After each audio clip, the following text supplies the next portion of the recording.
പുനലൂർ ആളുകേറ മലയിലെ ദുരൂഹ കൊലപാതകത്തിൽ പോലീസ് ഇപ്പോഴും ഇരുട്ടിൽ തപ്പുകയാണ്.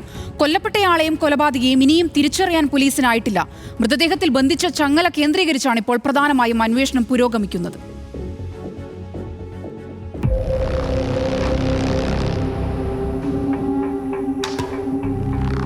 വന്മള ആളുകേറ മലയിലെ ദുരൂഹ മരണത്തിൽ അന്വേഷണം വഴിമുട്ടിയതോടെയാണ് മൃതദേഹം മരത്തിൽ ബന്ധിച്ചിരുന്ന ചങ്ങല കേന്ദ്രീകരിച്ച് പോലീസ് അന്വേഷണം ആരംഭിച്ചിരിക്കുന്നത്. വാഹനങ്ങൾ പ്രവേശിക്കാതിരിക്കാൻ വ്യാപാര സ്ഥാപനങ്ങൾക്ക് മുന്നിലും മറ്റും സ്ഥാപിക്കുന്ന ചങ്ങലയാണ് മൃതദേഹത്തിൽ കണ്ടത്. അതിനാൽ പുനലൂരിലും പരിസര പ്രദേശങ്ങളിലുമുള്ള കടകൾക്ക് മുന്നിൽ സ്ഥാപിച്ചിട്ടുള്ള ചങ്ങലകൾ മോഷണം പോയിട്ടുണ്ടോ എന്നാണ് പ്രധാനമായും പോലീസ് അന്വേഷിക്കുന്നത്. അങ്ങനെയെങ്കിൽ കടകൾക്ക് സമീപമുള്ള CCTV പരിശോധിച്ച് പ്രതികളിലേക്ക് എത്താമെന്നാണ് പ്രതീക്ഷ. ഇതിനായി വാട്സാപ്പ് ഗ്രൂപ്പുകളിലടക്കം ചങ്ങലയുടെ ചിത്രം ഉൾപ്പെടുത്തി പോലീസ് സന്ദേശം അയക്കുന്നുണ്ട്. അതേസമയം ഇത്ര ദിവസമായിട്ടും കൊല്ലപ്പെട്ടയാളെ തിരിച്ചറിയാനാകാത്തതും അന്വേഷണ സംഘത്തെ വലയ്ക്കുന്നുണ്ട്.